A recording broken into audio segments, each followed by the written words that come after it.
네, 안녕하세요, 여러분. 가을바람입니다. 오늘은 양자 컴퓨터 주식 기업들에 대한 상호 비교 분석을 한번 해보려고 합니다. 그래서 제가 리스트로 뽑아온 기업들이 상당히 많기 때문에 2부로 나눠서 진행을 할 거고요. 오늘은 1부 한번 보시도록 하겠습니다. 첫 번째로 우선 양자 컴퓨터가 뭔지에 대해서 간단하게 설명을 먼저 드릴게요. 그래서 이게 좀 괴랄하게 생겼습니다. 그래서 어떤 역할을 하느냐, 슈퍼컴퓨터로도 몇 년이 걸리는 데이터, 엄청난 양의 데이터, 복잡한 계산을 단 몇 초 만에 처리가 가능한 그런 것을 이제 양자 컴퓨터라고 하는데, 큐비츠를 사용한다고 했죠. 뭐 이 자세한 사항은 제가 아이온큐 소개했던 영상을 참고하셔도 좋을 것 같습니다. 제가 옆에 오른쪽 위에 카드를 띄워 드릴게요. 2050년 양자 컴퓨터 시장은 약 300조 원에 달할 것으로 예측이 된다고 하는데, 이 예측은 워낙 그 연구소들마다 내놓는 추정치가 달라서 일단 많이 커질 거다, 이 정도로만 생각하시면 될 것 같고, 현재 양자 컴퓨터 연구는 아직도 초기 단계입니다. 왜냐하면 큐비트 오류를 잡지 못하기 때문인데, 이 오류가 어디서 오느냐, 미세한 온도 변화, 진동에도 연산 오류가 날 정도로 예민하다고 합니다. 근데 큐비트 개수가 늘어나야 더 복잡한 계산을 더 빠르게 할 수 있는데, 이 큐비트 개수가 늘어날수록 양자 결집 상태를 유지하기가 어려워서 오류가 쉽게 발생한다고 해요. 그래서 이 오류를 보정하는 것이 양자 컴퓨터 연구의 최대 난제로 꼽힌다고 합니다. 그러나 이 양자 컴퓨터를 계속 하려고 하는 이유가 미래의 각종 연구, 그리고 다양한 산업 분야의 난제를 풀 수 있는 실마리이기 때문입니다. 그래서 참고로 제가 봤던 게 이제 식량난을 해결할 수 있고, 뭐 블랙홀을 만들어서 이제 컴퓨터 상이겠죠. 그 위에서 블랙홀을 시뮬레이션 해서 만들 수도 있고, 심지어 자연을 흉내내서 시뮬레이션을 만들 수도 있다고도 합니다. 그리고 이뿐만 아니라 양자 컴퓨터는 앞으로 AI, 빅데이터, 클라우드 컴퓨팅 이러한 기술들을 지금은 서서히 진보하고 있지만, 이제 양자 컴퓨터로 큰 정보를 빠르게 처리할 수 있다면 이러한 기술들의 혁신과 전파 속도뿐만 아니라 상호 간의 교차 혁신이 상당히 가속화될 것으로 전문가들은 예상을 하고 있습니다. 그래서 양자 컴퓨터 대표주에 대해서 제가 리서치를 좀 해봤는데, 1부로는 이렇게 초록색, 2부로는 파란색 이렇게 다뤄보겠습니다. 그래서 1부에는 엔비디아, 아마존, IBM, 구글, 인텔, 그리고 AMD 이렇게 5가지 기업에 대해서 먼저 한번 분석을 해보도록 할게요. 첫 번째로 엔비디아입니다. 엔비디아는 다 아시죠? GPU 시장의 대표주자로서 다국적 기술 회사입니다. 그래서 양자 컴퓨터와 관련돼서 어떤 노력과 결과를 보였느냐 봤더니, GTC 2021, 이제 GTC가 세계 최고 수준의 AI 컨퍼런스라고 해요. 여기서 GPU 상의 양자회로 시뮬레이션을 가속화하는 SDK를 공개했다고 합니다. 이제 SDK가 뭐냐면 소프트웨어 디벨롭먼트 킷으로 소프트웨어를 개발할 수 있는 키트를 의미합니다. 그래서 개발할 수 있는 툴인데, 이게 무슨 얘기냐? 좀 복잡한 얘기긴 합니다. 텐서 네트워크, 뭐 상태 벡터를 기반으로 양자회로 시뮬레이션 속도를 높였다. 그래서 텐서 네트워크는 이제 뇌를 흉내낸 수학적 모델이고, 상태 벡터는 공간에서 객체가 어디에 있는지, 어떻게 이동하고 있는지를 정확하고 상세하게 설명하는 일련의 데이터라고 해요. 그래서 이거는 그렇게 중요한 게 아닌데, 이 엔비디아 기술로서 양자 컴퓨터의 설계와 결과의 검증, 그리고 전통적 컴퓨팅과의 융화된 시스템 모델, 그리고 최적의 양자 알고리즘 탐색 작업에 일조한다. 그래서 쉽게 말해서 상태 벡터 기법은 아까 말씀드린 거랑 같이 이제 그 위치와 이동을 어떻게 하는지, 그거에 대한 기법에다가 GPU를 활용을 해서 양자 컴퓨터 물리적 실현을 시뮬레이션 하는 겁니다. 근데 CPU 기반 시스템, 현재 시스템보다 25배 빠른 성능을 기록을 했고, 텐서 네트워크 기법은 더 적은 메모리로 더 많은 연산을 할 수 있는 새로운 기법이다. 그리고 이것도 상당히 빠르다. 뭐 이런 얘기인데, 결론적으로 제가 내린 거는, 내용은 뭐 다소 복잡한데 결국 실물이 없다, 이 얘기입니다. 여튼 GPU 상에서 이 양자 컴퓨터를 시뮬레이션 할 수 있는 기술을 가지고 있다. 그래서 직접적으로 양자 컴퓨터를 개발했다고 말하기는 어려울 것 같아요. 그래서 저한테는 매력도가 좀 떨어지는 기업이라고 볼 수 있겠습니다. 그래서 내용은 어렵지만 결국 실물 양자 컴퓨터 개발은 없었다. 두 번째는 아마존입니다.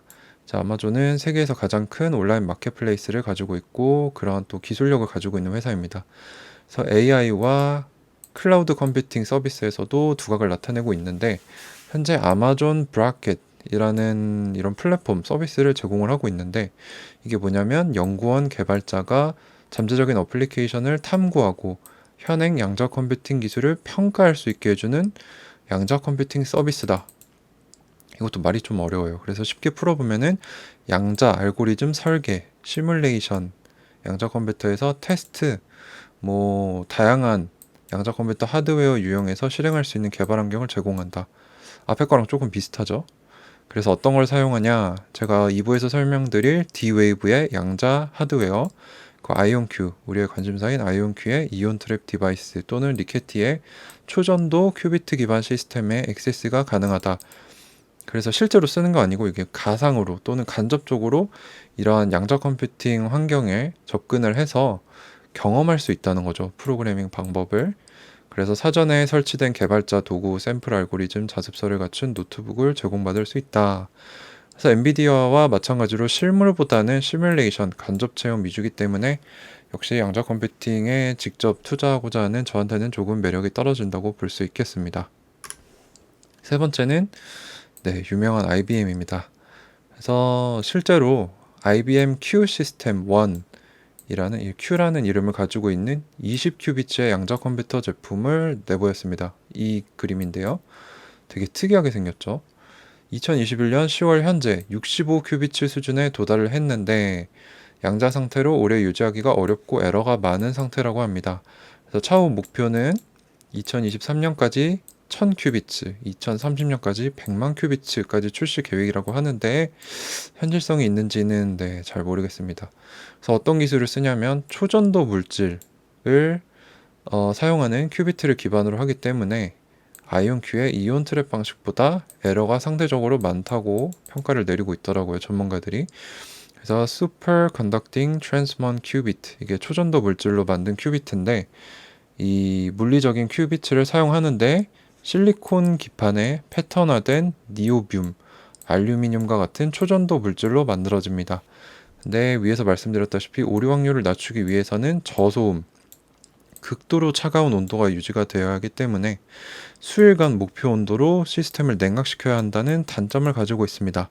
그래서 IBM은 실물 양자 컴퓨터를 가지고는 있지만 기반 기술 자체에 한계점이 많다라고 판단을 할 수 있을 것 같아요. 다음은 구글입니다.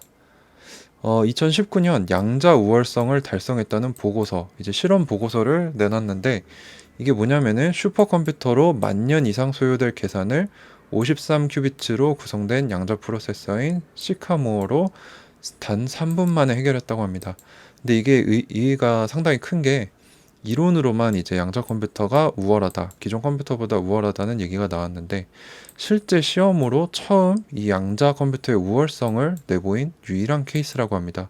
혹시 구글답게 뭔가 앞서가는 느낌이죠. 그래서 이분이 이제 구글의 CEO죠.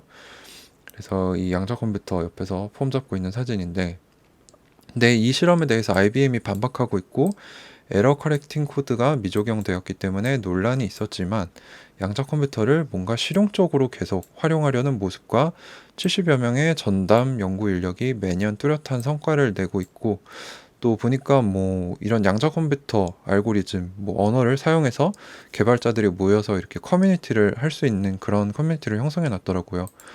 그래서 뭔가 구글다운 모습을 보여주고 있고 2029년까지 오류를 자동 수정할 수 있는 상용 양자 컴퓨터를 출시 계획하고 있습니다. 근데 IBM과 마찬가지로 초전도 큐비트를 사용하기 때문에 약 영하 273도라는 극저온 환경이 필요하기 때문에 대형 냉각 장치가 필요하고 온도, 진공, 자기장 등 외부 요소 차단을 위해서 여기 보시는 바와 같이 구리와 알루미늄 통 등을 겹겹이 씌워서 만듭니다. 그래서 내부에는 진공으로 유지를 한다고 해요. 그래서 상당히 돈도 많이 들고 이 상태를 유지하기가 애로사항이 많을 것 같아요. 그래서 IBM보다 조금 더 실용적인 느낌이지만 또 구체적인 결과가 보여지는 기업이지만 기반 기술은 여전히 한계점이 높은 편이다.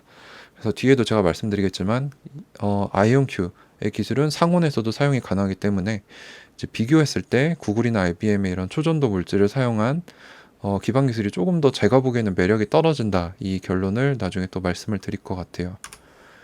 네, 1부의 마지막 기업인 AMD입니다. 이제 AMD가 Advanced Micro Devices죠. 그래서 컴퓨터, 노트북, 슈퍼컴퓨터, 데이터 센터 등에 들어가는 이제 CPU와 GPU를 디자인하는 회사입니다. 그래서 팹리스 회사입니다. 실제 생산은 이제 파운드리나 이런 데 맡기기 때문에 디자인만 하는 회사입니다. 2021년 8월 말 최근에 양자 컴퓨터 관련된 특허를 공개했습니다. 이게 이제 아마 특허를 내고 6개월 만에 공개를 한 거라고 하는데, 이 특허가 뭐냐? 큐비트 처리 기술에 관한 것입니다. 제가 아까 큐비트에 대해 뭐라고 말씀드렸죠? 큐비트는 이제 작은 변화에도 에너지가 새어나가기 때문에 에러가 나서 연산에 실패하고, 또 단위가 증가하면은 불안정성이 더욱 커져서 문제가 발생할 수 있다고 말씀을 드렸어요. 근데 AMD가 낸 특허는 양자 순간이동이라는 걸 사용한다고 합니다. 그래서 필요한 큐비츠 단위 자체를 줄여요. 그래서 이런 불안정성을 낮출 수 있는 획기적인 기술을 특허로 냈습니다. 그래서 양자 순간이동이 뭐냐 했더니, 광자의 양자 구조를 이용해서 정보를 한 곳에서 사라지게 해서 다른 곳에 나타나게 하는 전송 방법이라고 합니다. 뭐 저도 자세히는 모르겠는데 이러한 뭐 특허 모습이라고 해요. 그래서 되게 얘기만 들으면 꿈만 같은 기술인데, 이게 이 특허가 큐비트의 안정성, 확장성, 성능 개선뿐만 아니라 양자 컴퓨터의 상용화를 앞당길 수 있는 획기적인 정말 놀라운 특허라는 이런 평가가 많더라고요.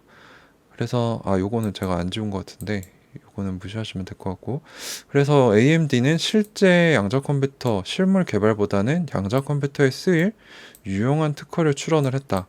그래서 앞으로도 약간 직접 개발보다는 거기에 쓸 수 있는 이제 활용 기술 특허를 낼 거라는 모습이 좀 예상이 되는데, 저는 이거는 상당히 좋다고 봅니다.